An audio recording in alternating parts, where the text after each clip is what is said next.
Iya. Jadi Wahabi itu, kalau secara bahasa ya, itu berasal dari kata Al-Wahhab. Al-Wahhab itu nama Allah, artinya Allah yang maha memberi. Kemudian mereka tambah huruf ya, jadi Wahabi. Sebenarnya kalau dari segi bahasa maknanya bagus, artinya pengikut Allah. Tapi yang mereka maksudkan bukan pengikut Allah, pengikut Muhammad bin Abdul Wahhab. Jadi secara bahasa pun sudah salah sebenarnya. Bukan hanya salah, tapi ini adab buruk kepada Allah. Sebab yang mereka beri nama Wahabi itu maksudnya untuk menjelekkan, tapi menggunakan nama Allah. Ini adab buruk sebenarnya. Padahal yang mereka maksudkan pengikut Muhammad bin Abdul Wahhab. Ya, namanya Muhammad, Abdul Wahhab nama ayahnya, Al-Wahhab nama Allah Azza wa Jalla. Nama ayahnya Abdul Wahhab, namanya Muhammad. Iya. Nah, siapa Syekh Muhammad bin Abdul Wahhab itu?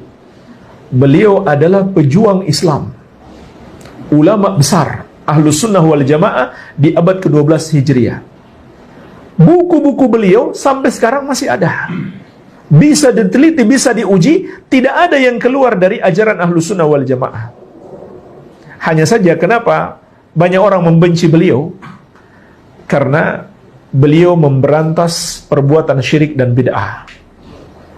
Itulah yang membuat orang-orang yang berbuat syirik dan berbuat bid'ah sangat benci kepada beliau. Itu sebabnya mereka menggelari pengikut beliau dengan Wahabi. Ya, karena di zaman itu di abad ke-12 Hijriah di Arab Saudi, syekh ini punya kekuatan besar, pengikutnya banyak. Termasuk didukung oleh pemerintah Arab Saudi. Nah, disitulah menyebabkan kebencian orang-orang yang berbuat syirik dan bid'ah. Karena mereka diberantas syirik dan bid'ahnya bukan hanya dengan lisan, tapi juga dengan kekuatan, dengan kebijakan pemerintah di masa tersebut. Iya. Jadi itu sebabnya mereka menamakan Wahabi. Dan intinya yang mereka namakan Wahabi, nggak ada ajaran baru.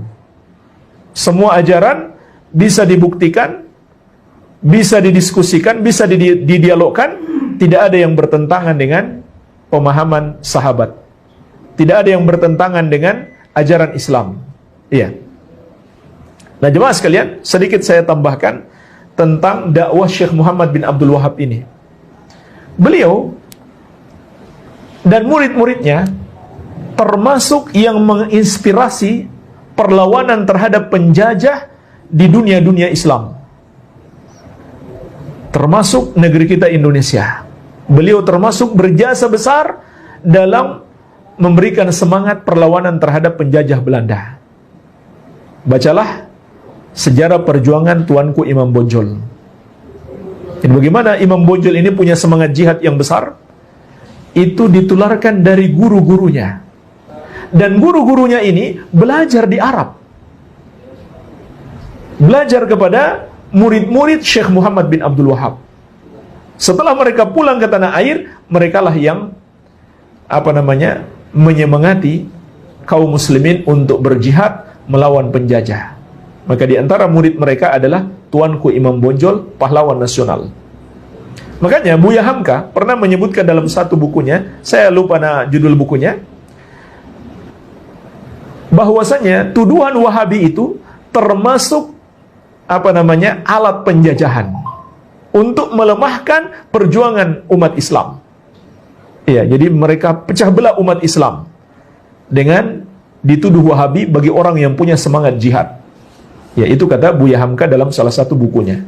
Nah, itu juga digunakan oleh Inggris untuk memecah belah umat Islam di India. Ketika mereka menjajah India, mereka namakan pejuang-pejuang Islam ini sebagai Wahabisme.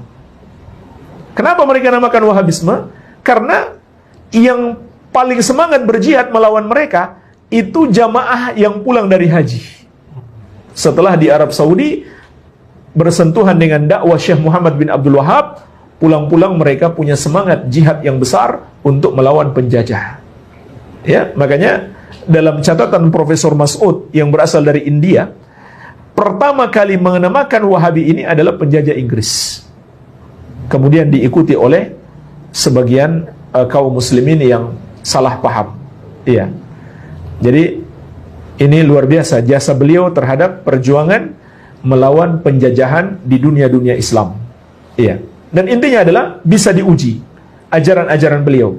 Dan ahlu sunnah atau salafi itu bukan pengikut beliau, tapi pengikut sahabat, pengikut manhajus salaf seperti yang telah kita terangkan di awal tadi. Jadi kalau seandainya kita dapat di dalam buku-buku karya beliau salah atau ajaran beliau salah, ya jangan diikuti. Jangan diikuti.